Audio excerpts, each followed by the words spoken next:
A very good morning to you. My name is Herman Pretorius. I'm Head of Strategic Communications for the Institute of Race Relations, and I'm joined this morning by Dr. John Endres, CEO of the IRR.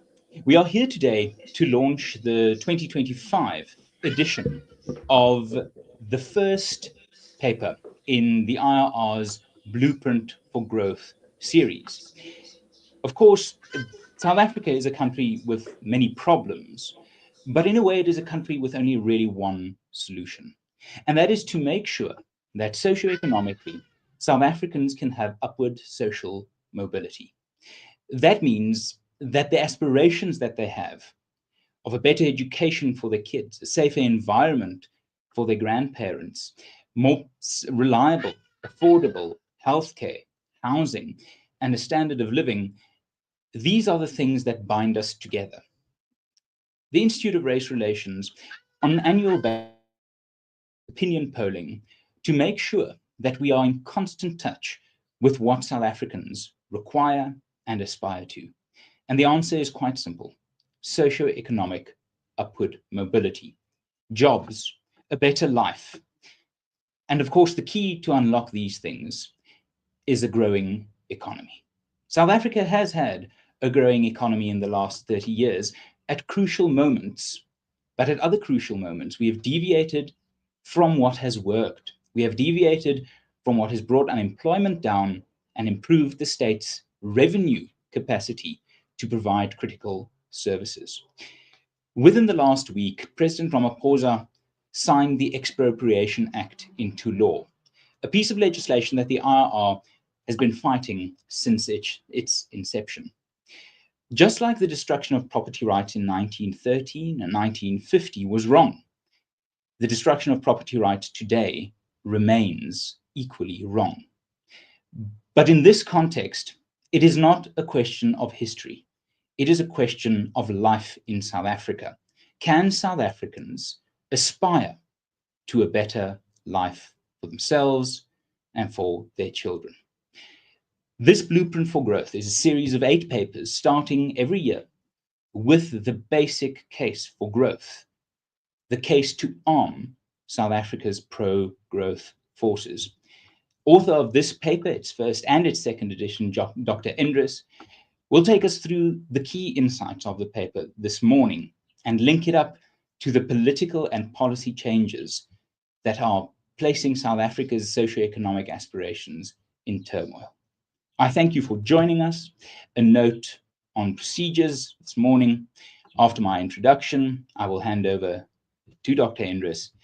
At the end of his presentation, I will chair a Q&A session, and please, in the platform you are watching, in the comments, feel free to ask questions. We are not afraid of debate. We are here for it. If you have critical questions about why we think what we think, ask them. If you have questions about worry that you might face as someone who wants to see growth, who owns a home or want to own a home, ask them. We are here to fight the battle of ideas. We are here to promote the pro-growth coalition that exists across the South African society. John, thank you very, very much. Over to you. Thank you very much, Herman, and welcome to all of you in the audience. Growth is really central to South Africa's future.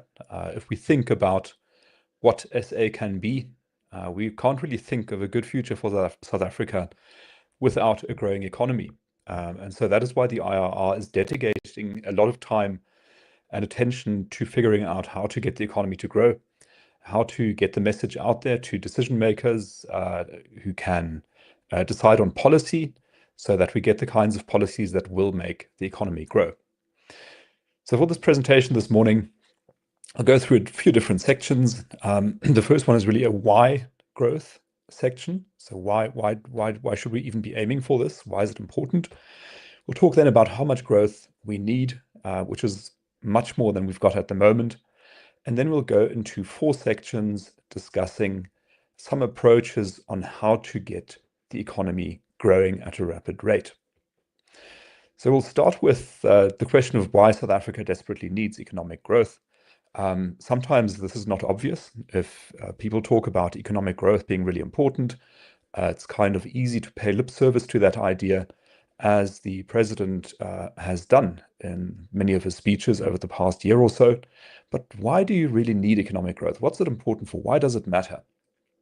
So, current situation in South Africa is that we've got very low growth. It's hovering around 1% of GDP per year. We've got very high unemployment, which is above 30%. That's one of the world's highest unemployment levels. We've got very high debt levels, nearing 75% of GDP. And we still are in a situation where investors are a little bit skeptical about putting their money into South Africa. And all of this is really limiting the ability of South Africans to expand their horizons of opportunity and to make use of the life that they've got on Earth, to improve their lots and to improve the lot of their family. If we look more closely at unemployment, we see that we've got about 8 million unemployed South Africans.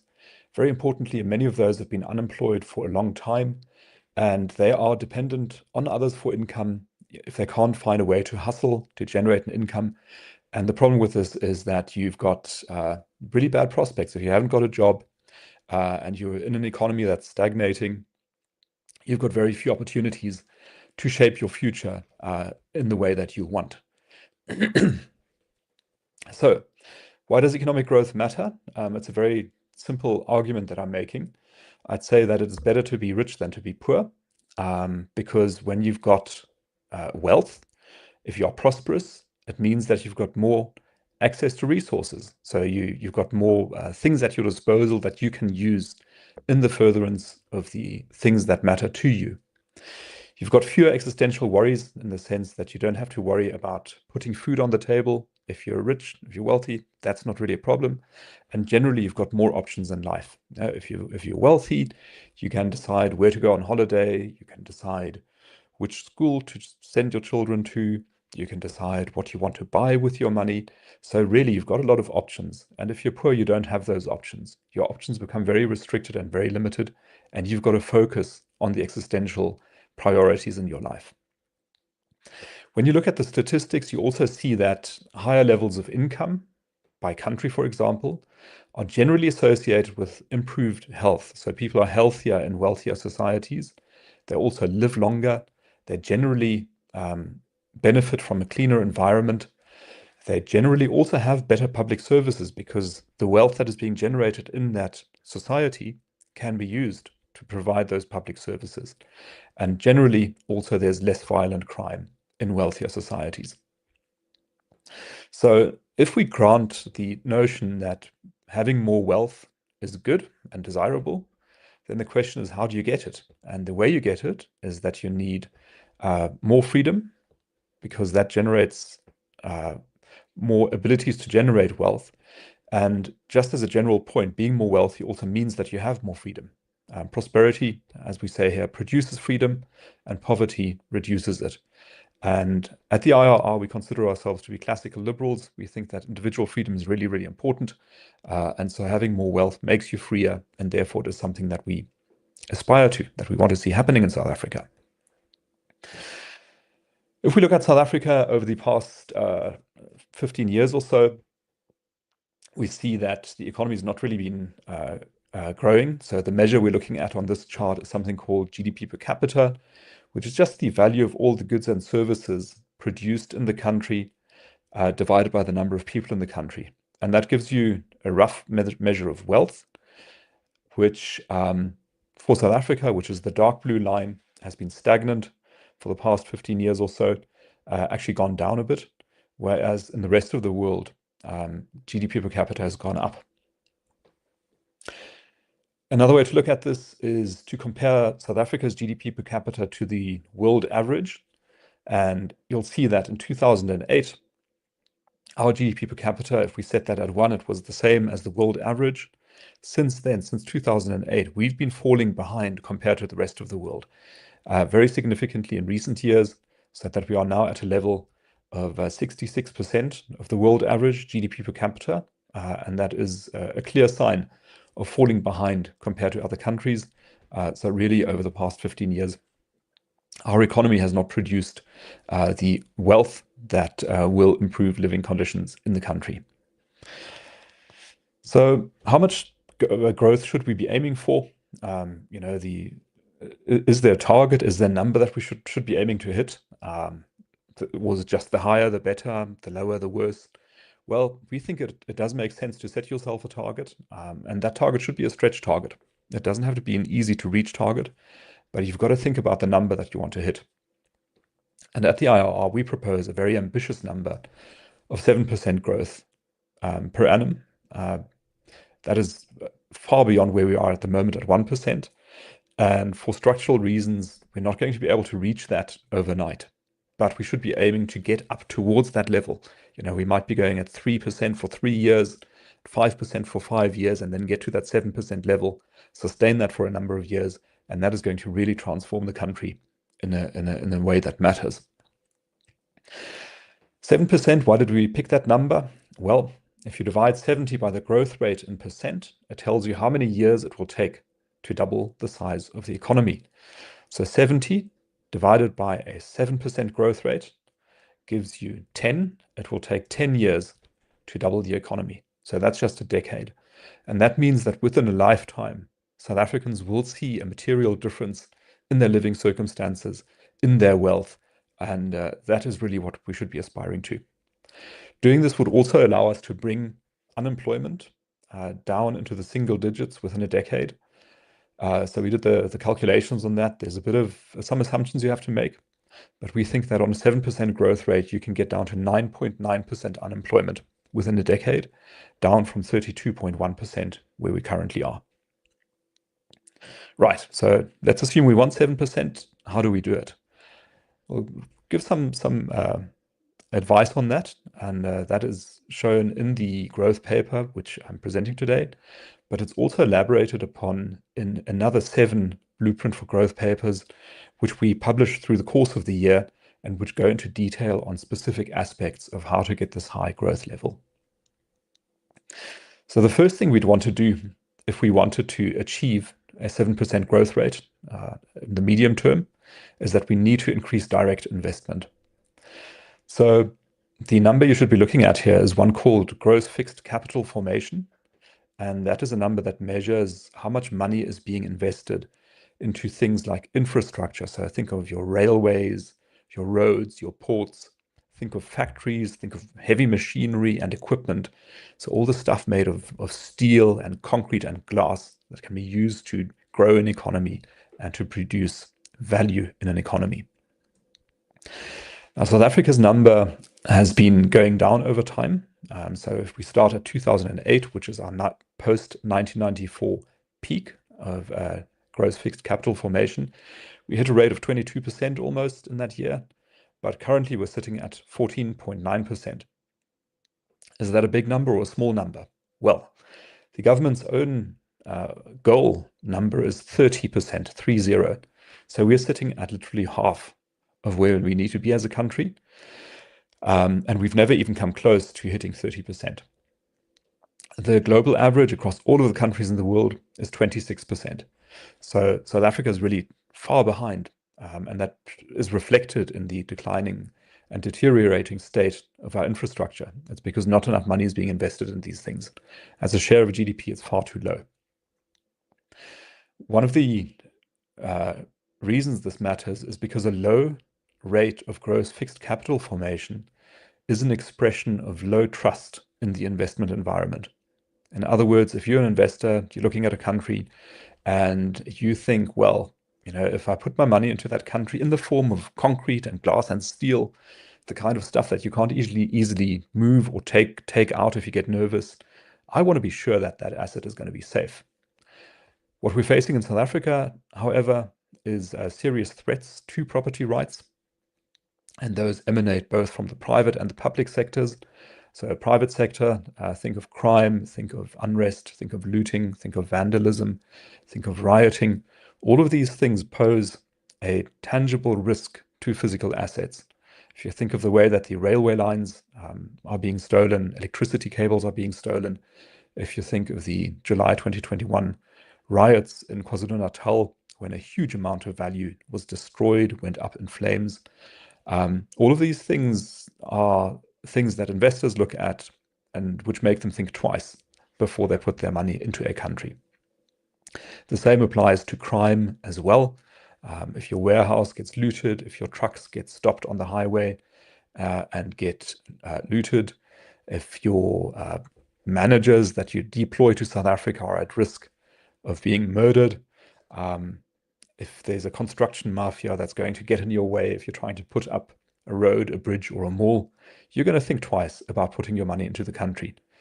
And so that is one of the reasons why our gross fixed capital formation is so low. The other reason is public sector threats to property rights. And this would be the kinds of laws that the government passes that reduce property rights, that weaken them. And we have this very recent example now, of course, with expropriation without compensation. The Expropriation Act, having been signed by President Ramaphosa last week, represents a significant threat to property rights. And overseas investors are going to be looking at this and saying, oh, okay, so this is a government which has not been terribly responsible in managing the public finances, which has now given itself the power to take land without paying for it. Do we trust that government to do so responsibly? We are skeptical. So the Expropriation Act, taken together with other pieces of legislation that undermine property rights, is going to depress the gross fixed capital formation rate. And that means the money is not going to be available to fix the railroads, to fix Eskom, to get the infrastructure right, and to get the factories installed in South Africa that are going to produce jobs and produce value. So it's a really important number, maybe the most important number you need to know if you want to understand where South Africa is heading is 15% at the moment, when it should be 30%, and that is the gross fixed capital formation rate. Right. If you want to get that up, if you're being serious about it, how do you do it? Well, there's several ways you can boost investment, and the first and most essential one is to remove threats to property rights. So that includes things like the Expropriation Act, but it also includes fighting criminality to make sure that a person's property is safe from being taken from them. So you've got to overcome the scourge of escalating crime. And if you do those two things, that's already going to take you quite a long way towards getting that rate of gross fixed capital formation higher. What you can also do is create a competitive investment climate. In other words, what you want to do is make it easy for companies to arrive at the decision that South Africa is an environment that they want to put their money into, because it's got a favorable tax regime, it's got an efficient public administration, it's got solid infrastructure. All of these things play into those investment decisions.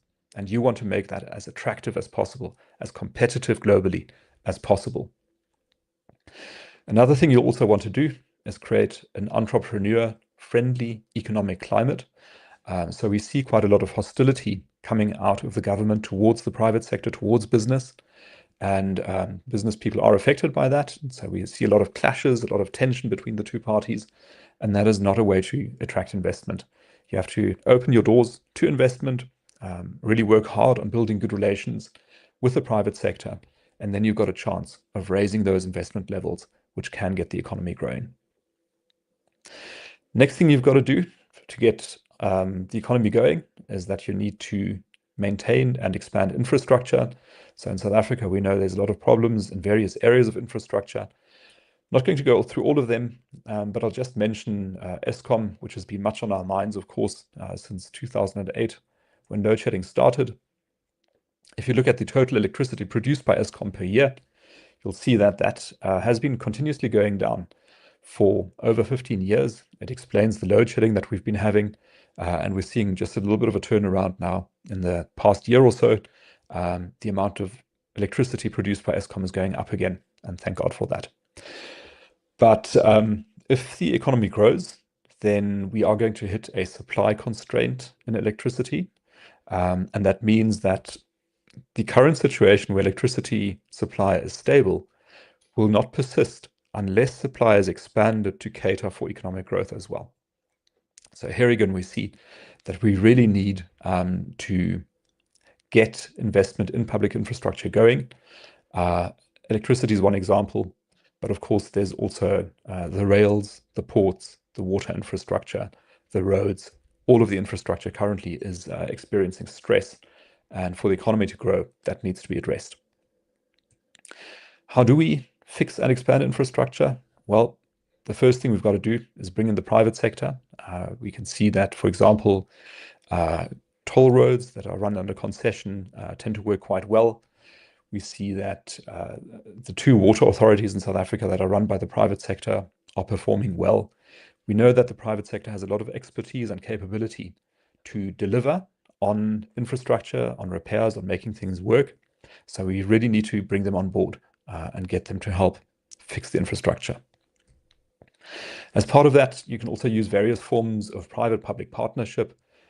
Here again, I would say that passing something like the Expropriation Act without alerting business that it was going to be signed, or alerting the GNU coalition partners that it was going to be signed, undermines trust between the private sector and the public sector. So if in the coming weeks you see private companies maybe suspending their cooperation with government in the National Logistics Crisis Committee or the National Electricity Committee, then you know that it could be the reason for that, because this is going to break down trust. If the government passes laws that undermine property rights, is hostile to business, is hostile to the private sector, then private-public partnerships become challenging. So it's another reason where another area where the government, I think, needs to improve its performance. Another thing you can do is to privatize SOEs. That would have several benefits, one of which would be that it would not be necessary to bail out SOEs anymore.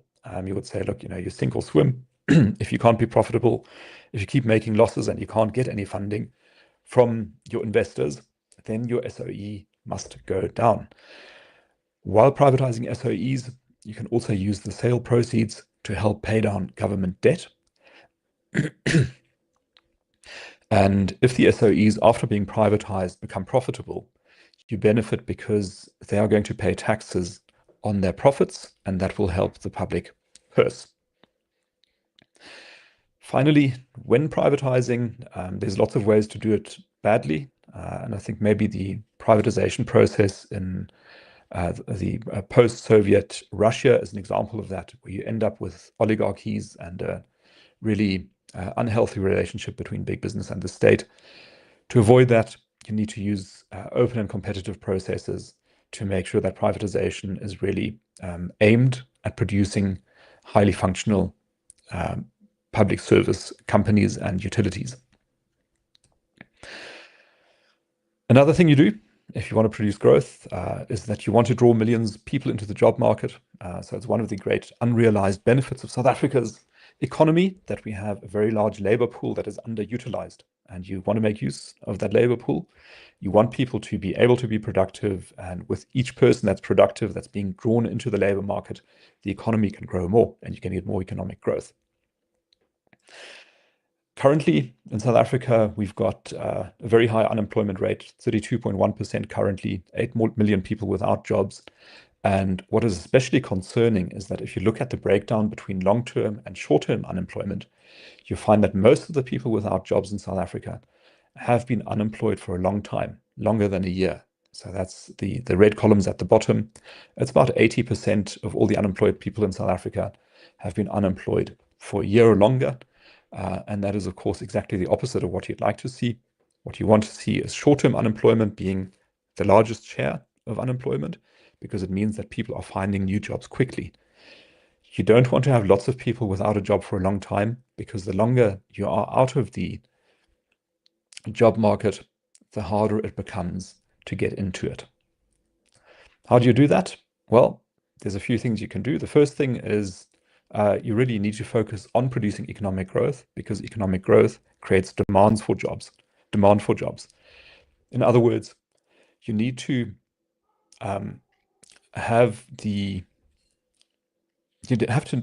you need to have companies needing labor, more labor than they currently need, and they're going to need that when they grow. So expanding companies need more people working for them. So this economic growth, making it easy for companies to expand and to grow, that by itself is going to create demand for jobs. Next thing you've got to do is lower the barriers to entry for job seekers. So currently, if you're, say, a school leaver or somebody who's had a job before but has lost their job, it can be quite difficult for you to find your way into the job market. And one of the reasons for that is the national minimum wage, which in South Africa is set at a very high level compared to the median wage. And as a result, locks lots of people who could be getting a job at a lower level out of the job market. So that needs to be addressed. Another thing you can do is to focus on labor-intensive sectors, like, for example, agriculture, mining, tourism, and manufacturing maybe, and improve business conditions for those sectors specifically. Because what you really want to do is for these sectors to expand as quickly as possible and to increase the demand for labor and thereby creating more jobs. Finally, you should also be looking at your skilled labor. So one of the bugbears of international companies in the past has been how difficult it is to get expat staff members into South Africa because of weaknesses at Home Affairs.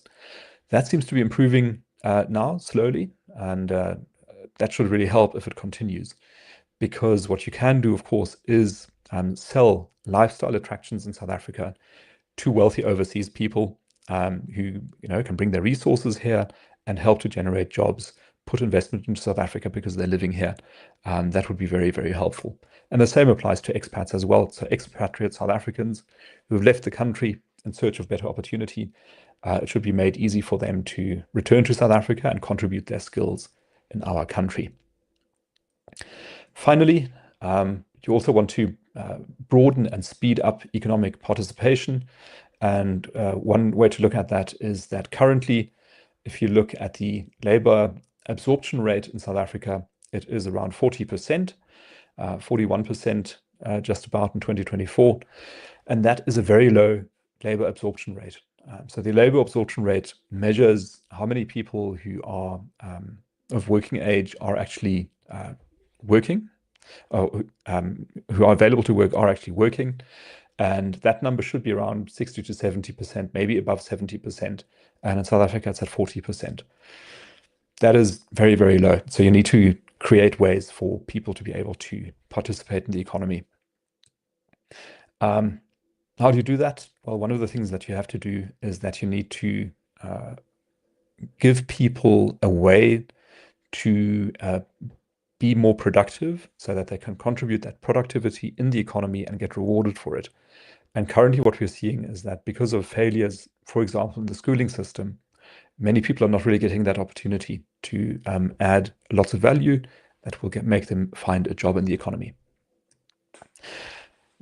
One of the reasons for that is BEE, which, despite its noble sounding intentions, is a policy that has failed to lift millions out of poverty, that has failed to create the millions of jobs that were expected, and that has instead enriched a small number of connected people. We estimate that about 15% of the Black population have benefited from BEE policies, but 85% have been left in the dust, in many cases, literally, with far worse life prospects than they would otherwise have had. And therefore, our proposal is that BEE should be replaced with a non-racial empowerment policy, which we call economic empowerment for the disadvantaged. What that would involve is recognizing and rewarding businesses not for the demographics of their workforce, for example, but rather for supporting growth and expanding opportunity. We need businesses to grow. We need them to expand. We need them to hire more people. And that is what we should recognize them for. That really is the key role that businesses play in the economy. That's what we need them to do. And that is what should be incentivized. At the same time, beneficiaries of the EED program should be selected on a socioeconomic basis because, as Herman was saying at the outset, we want to increase social mobility in South Africa. And that means that you need to be given opportunities if you're at the lower end of the socioeconomic scale. We should keep the cash grants in place the way they are at the moment because they help to alleviate a lot of poverty, but we need to do more to give people the opportunity. to step up in their lives. How we would do that is by improving education, health, and housing through a voucher system. The notion here is that you would take, for example, the education budget, and instead of letting the department disperse that money to schools, to teachers, etc., you disperse the money to parents. And you would say, here's a voucher, 1,500 Rand per month, for example, which you can spend at any school that you choose. It can be a public school or a private school. It's your choice. And this would allow people to exercise some control over where their children get educated. They would tend to favor schools that are more competitive, that provide a better education. And those schools would in this way be rewarded by attracting more funding, more resources, allowing them to improve their services further. Whereas schools that do not perform, as so many public schools in South Africa currently do, would fail to attract such vouchers. They would be starved of funding, and they would either need to improve their performance or close down. And this competitive effect would over time allow education to be improved very substantially in South Africa. Similar solutions can be applied in the health sector and also in housing. So that's the tour de force. Quick run through of economic growth. What is it? Why do we need it? How do we get it? And with that, I thank you and invite your questions. Thank you, John. Certainly illuminating, especially within the current context. We've received a few very interesting questions, many of them focusing on expropriation without compensation and the threat that poses to home ownership, and perhaps also in the broader context of gross fixed capital formation. So let me start with the issue of why expropriation without compensation, why the Expropriation Act now is, in our view, pro-poverty rather than pro-growth in a general sense, particularly given the argument put forward by the Act proponents that there's this historical redress that needs to happen. Well, I think it's there's several aspects to unpack here. And I think in starting my answer to your question, I would address the question of why is it even worth talking about the Expropriation Act? Because it's just a new one. There was an old one, which was passed in 1975. Now there's a new one, so it's basically the same as before. But the thing is, it's not the same as before.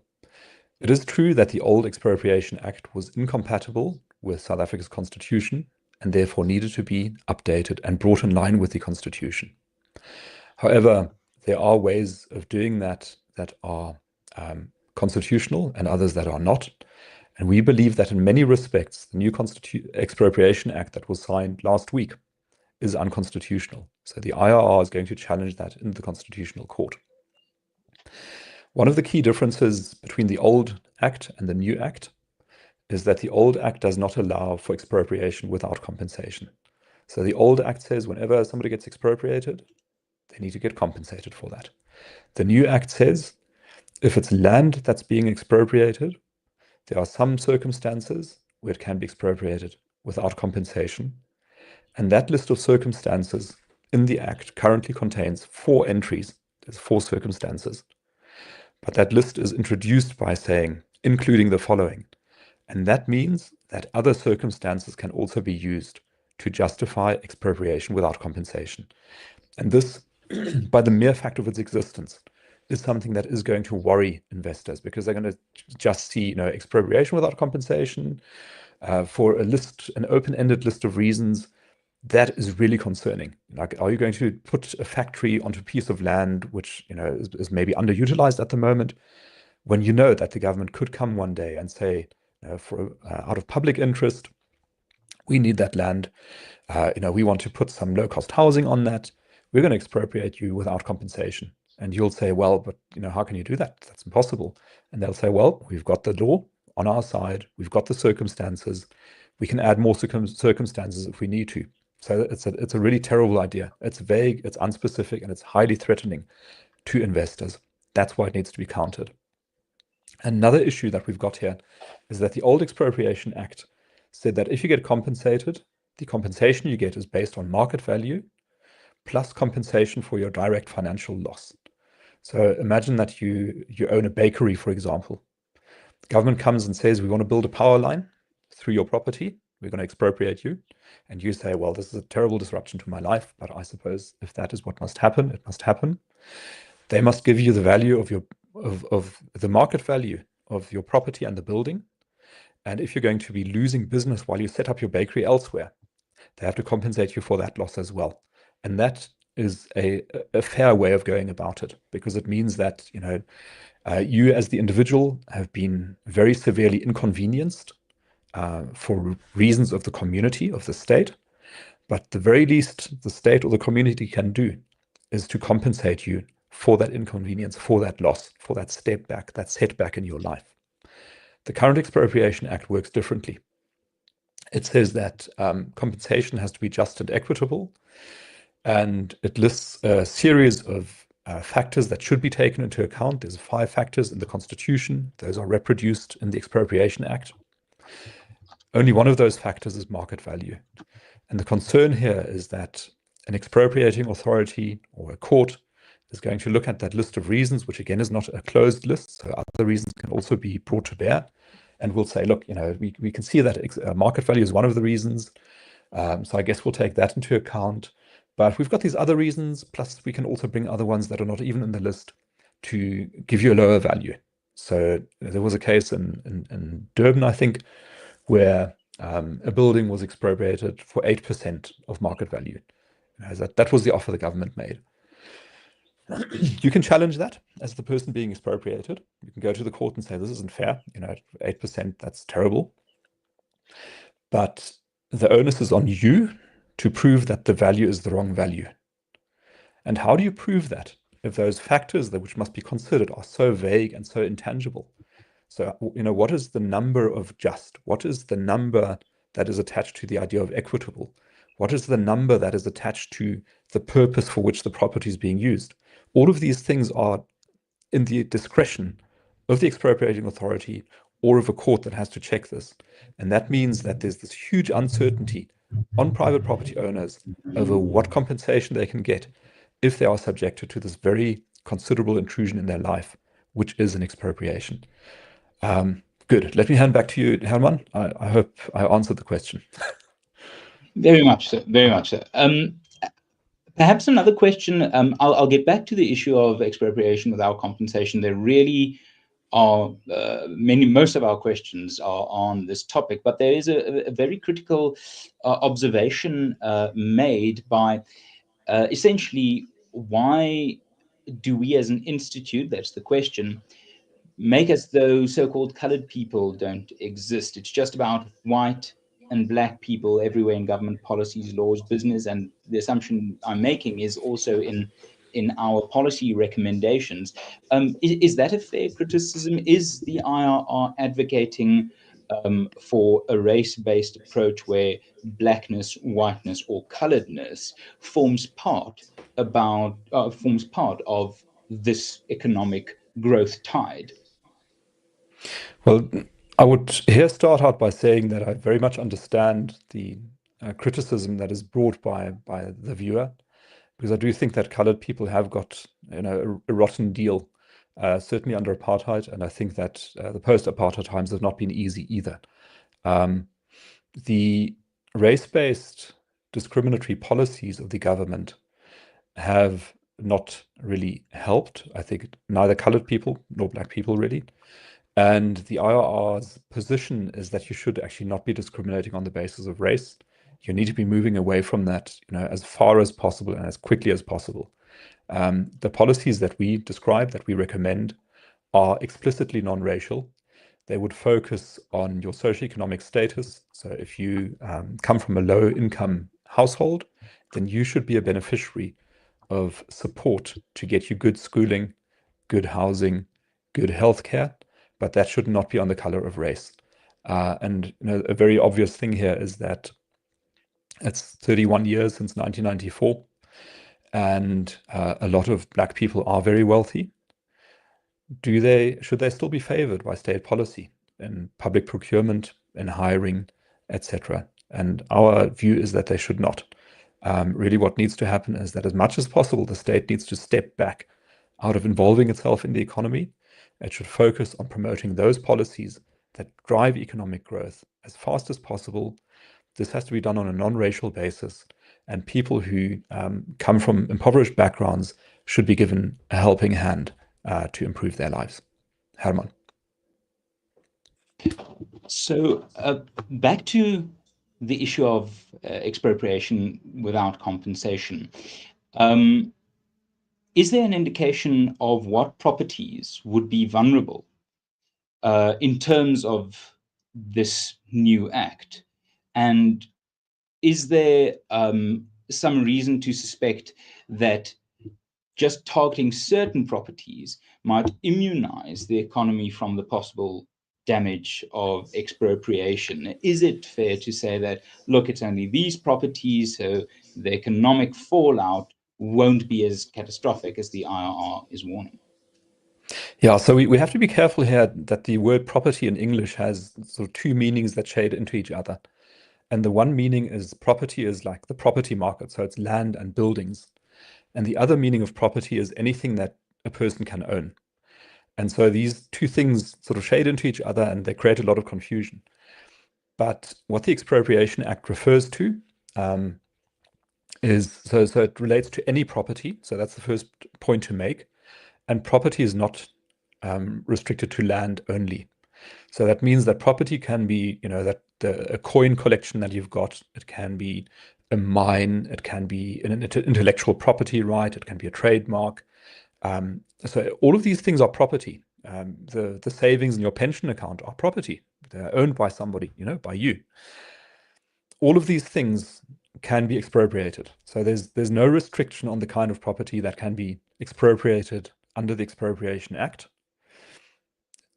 The only distinction is that land is the only type of property that can be expropriated without compensation.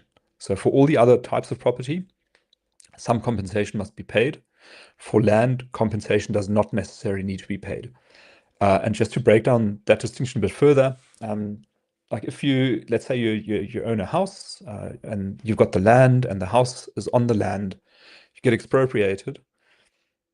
Are you going to get expropriated without compensation for only the land or for the land and the house? Or does it mean that your land doesn't get any compensation, but you get some money for the house? That's actually not clear in the Act. So the Act says land can be expropriated without compensation, but the Expropriation Act forms a part of common law. And in common law, there's a standard definition that says land always includes the stuff that's attached to the land. So if there's a borehole, if there's a building, if there's a factory, if there's a mine, all of these things are attached to the land and they form part of the land. And it's actually not clear which of these two meanings the Expropriation Act means. So it's possible that you could get expropriated without compensation only on the value of your land and you get some money for the building, or you might get no compensation for the land and the building. So that's quite concerning. Then another misunderstanding, which I think it is important to clarify, is that some people will say, okay, like this expropriation without compensation, that's just about farms, right? It's just about the country, like out there, far away from the city, in the rural areas. That's the only one I need to worry about, right? And here in town, nothing's going to happen. You're wrong. So the Expropriation Act does not differentiate between rural land or urban land. Like any land is a target for, or can be a target for expropriation.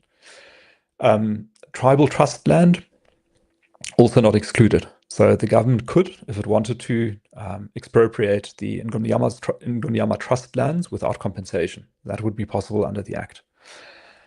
Some people will say, the Expropriation Act sort of does give the government quite a lot of power, but I'm Black, so, I'm safe. Nothing's going to happen to me. It's only really focusing on white people. That's not true either. There's no racial distinction in the Expropriation Act.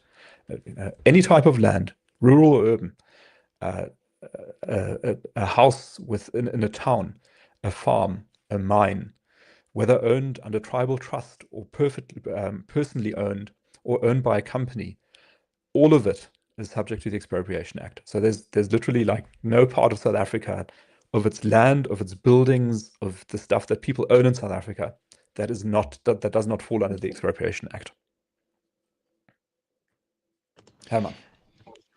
In perhaps turning to the politics of what's happening here. Is this the ANC trying to accomplish ideological unity within the party? Does it truly believe that gross fixed capital formation isn't going to be affected by the destruction of property rights? Perhaps tell us what you read between the lines in terms of why now, why this act, why this assault on property rights? Yeah, so I do think, in part, it does form part of the ANC's ideology and identity to want to expand state control over private assets, be they mineral resources, be they water rights, be they land. That is very much part of its driving impetus. I do think, however, that the timing of the timing of the signing is politically motivated. It is a reflection, in my view, of the fact that the ANC feels a great resurgence of confidence after having lost the 2024 elections and dropping to 40%. I think it was quite shaken by that experience. But I think now that it's had the experience of being in government with 9 other parties in the government of national unity, it has concluded that those partners and the opposition do not form a threat to the ANC. And that means that the ANC is free to act as it wishes. It can proceed according to its own ideology, its own interests, and it is not going to face sufficient or a lot of opposition. Therefore, this act has now been signed. We do detect, I think, a bit of nervousness in the ranks supporting the government, because we've seen quite a bit of writing in the press of people defending the signing of the Expropriation Act and saying it's nothing to worry about. It's business as usual. Investors will ignore it. It's all fine. I think if they had been not worried, then they would not have written those things. But they are a bit worried, and they should be, because it is a problem. And certainly we as the IRR will point out the risk that the Expropriation Act poses to investment, to businesses, to ordinary South Africans. And we are going to be beating this drum quite loudly for an extended period of time. We're going to be beating this drum until they expropriate it from our hands, and then we'll find another drum and beat it further. Turning to a question about the historical context, how is expropriation without compensation different to government nationalizing riparian rights and mineral ownership rights in the 1990s? Were the latter two even legal? Great question. And this is related to what we're talking about in terms of the Expropriation Act. And so that's really quite closely related. So what happens is that in South Africa, before 1998, the water rights belonged to the person whose property the water was on. And prior to 2002, the mineral rights belonged in a property belonged to the person whose property they were under.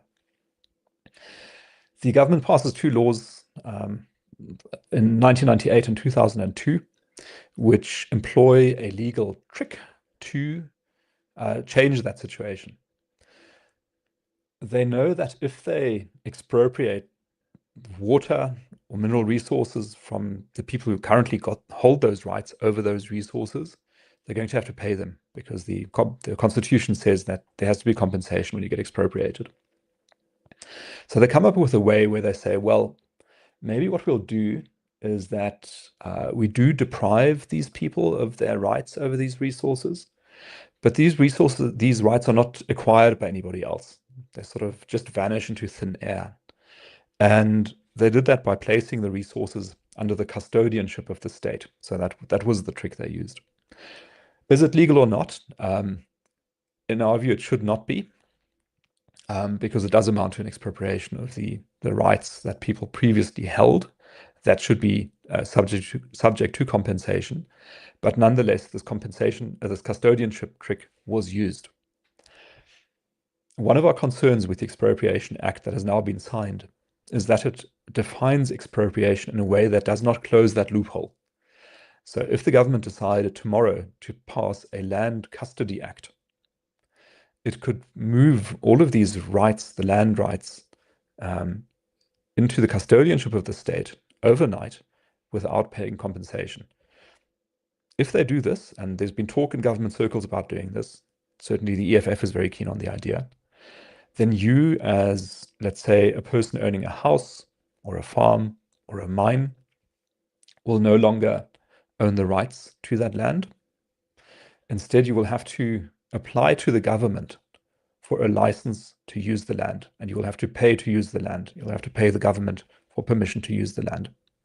And that would create a similar situation to what we have in water and mineral rights currently.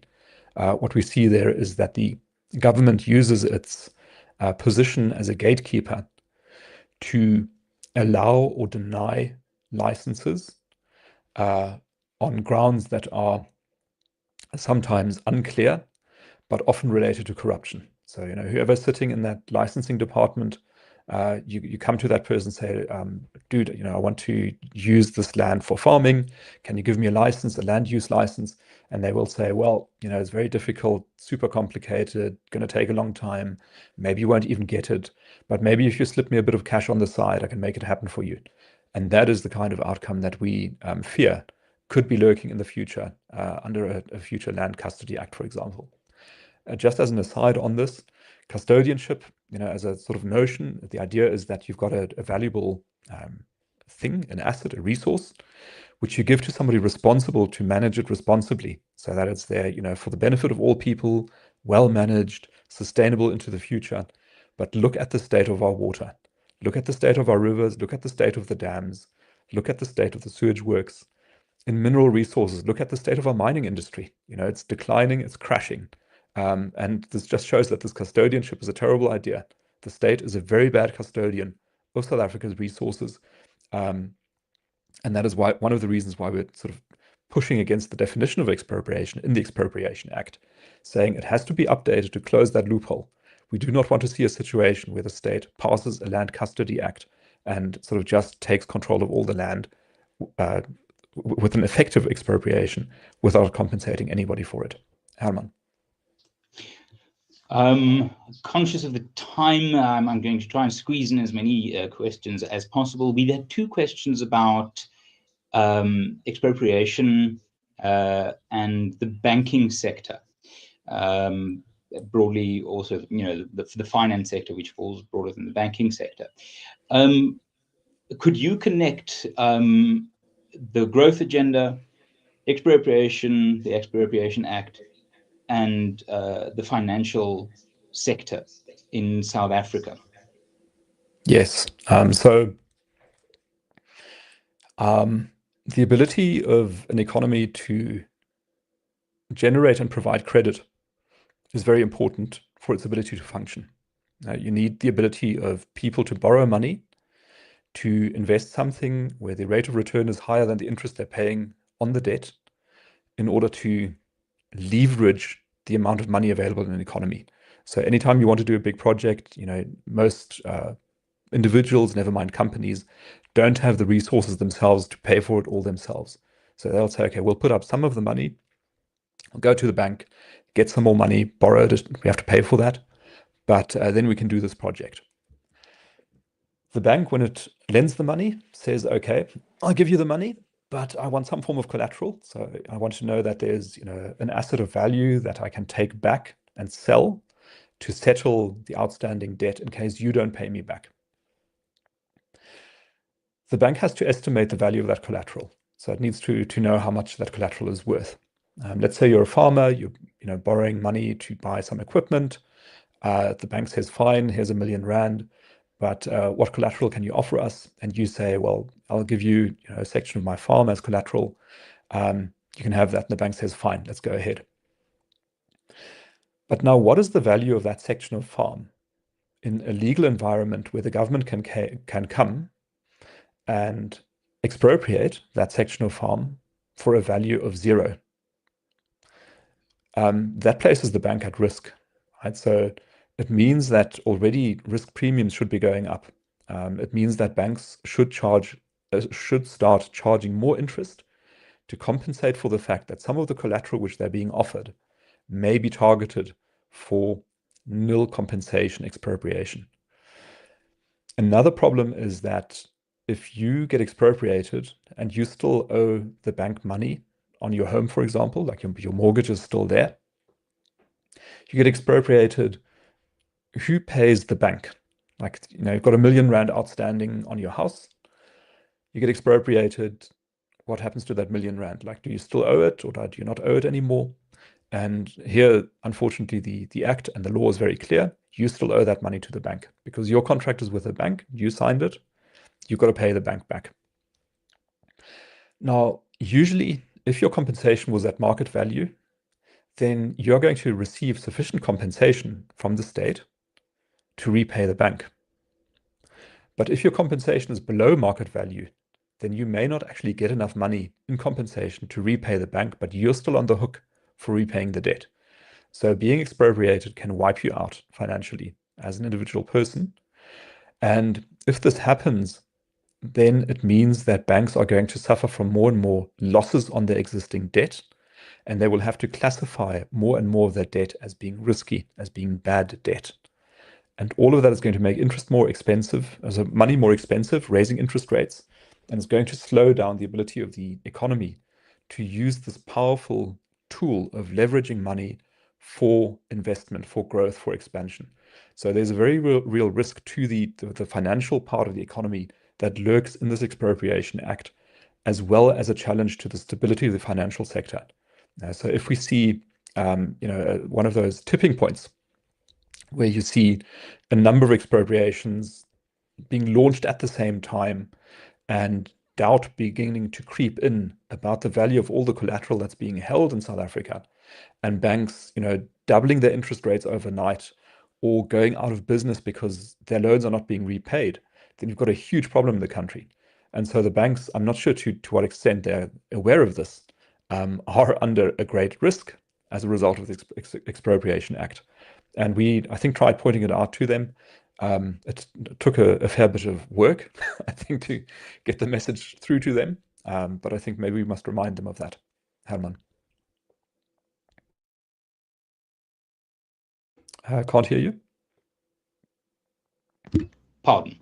Thinking back to 2020, I think we calculated the vulnerability of banks in terms of the asset values on their books, in terms of immovable property vulnerable to expropriation of land without compensation, to be literally in the trillions. I think it might have been between 4 and 5 trillion rand, the collective vulnerability of the banks in terms of the assets they hold, which is, of course, fundamental to their operational capacity, their liquidity, and their ability to extend credit. So whether the banks know it or not, and we will remind them of it, we've been habitually reminding them of it every few years, but it seems that the churn of people at the top of banks always requires those with good arguments to make them again. And we do not tire of making the right argument again and again. And at the end of our hour together,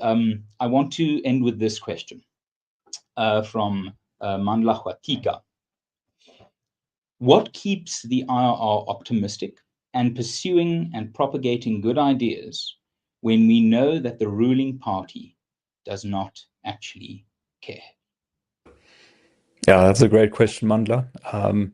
So the answer to that is that we have a very, very long time view. So the IRR was founded in 1929 when racial discrimination was rife in South Africa. The IRR was around in 1948 when the National Party won the elections and started introducing apartheid. And the IRR kept plugging away, even in those dark days when it seemed like nothing would ever change. The IRR was there and putting out the message about non-racialism and treating people as individuals fairly and without discriminating against them on the basis of race. So for an organization that's over 90 years old, political parties come and go. They sort of flash in, and there's one, and then it goes away, and another one comes. And that is what keeps us optimistic, because we know that we're playing a very, very long game here. We know that what we promote is in line with what most South Africans care about. So in our polling, we see that most South Africans are actually not terribly in favor of race discrimination. We think that there's not a huge deal of racial tension in the country. We think that most ordinary South Africans are actually motivated by things like wanting to have a job, wanting to be able to provide for their families, wanting to have a good education, wanting to have good public services, feeling safe, so not being threatened by criminals or by the corrupt. It's really basic things. These are the things that the IRR is working for, to achieve for the country. We know that that is what people want, and we think that ultimately that is what's going to prevail. So a party like the ANC is currently in charge. It's been in charge for 30 years, but it's not going to be in charge forever. And ultimately, the people that are going to be in charge are going to be the people, as long as we remain a democratic and open society, are going to be the people that deliver the basic things that people are looking for. And that is what the IRR is selling. That keeps us optimistic. Herman. Thank you. I can't think of a better note on which to end.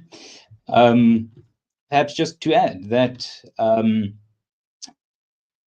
when I joined the Institute a few years ago, I was amazed at the optimism that sort of so often percolates and flows throughout the organization's work. Because after all, you only put forward better solutions about what SA can be if you believe those solutions are worthwhile. And the then CEO, Frans Cronje, gave me a good lesson that in August 1985, P.W. Botha delivered his famous Rubicon speech, doubling down on apartheid, doubling down on race-based discrimination, doubling down, committing the state's muscle to maintaining an unjust system. Less than 10 years later, in May or June 1995, Nelson Mandela, the newly elected president of South Africa, walks onto the pitch at Ellis Park with 40,000 white, mainly Afrikaans men chanting Nelson, Nelson, Nelson. Less than 10 years. Whatever one might say about what has happened in South Africa over the last 30 years, that change was made possible by better ideas dominating terrible ideas. And that change came. And of course, another change came, and another change. And not all change is always for the better. But if you ever wonder why the IRR does what it does, we opposed the pass laws in 1946. We exposed the socioeconomic injustices of apartheid in the 40s, in the 50s, in the 60s, when everyone was telling us it is a waste of time. Apartheid is here to stay. And as Hemingway said, things about bankruptcy, it happens slowly and then all at once, suddenly. And that is how change happens. That is why the Institute is still fighting the good fight, because we know you, the people of South Africa, you believe in a moderate, pragmatic, pro-growth future South Africa, and we do too.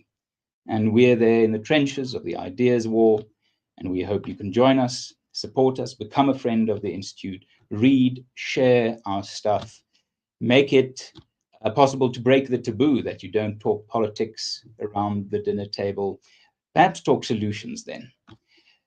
But South Africa is an incredible place with many people who want the same thing, and that is a better life. And that is what we believe South Africa can be.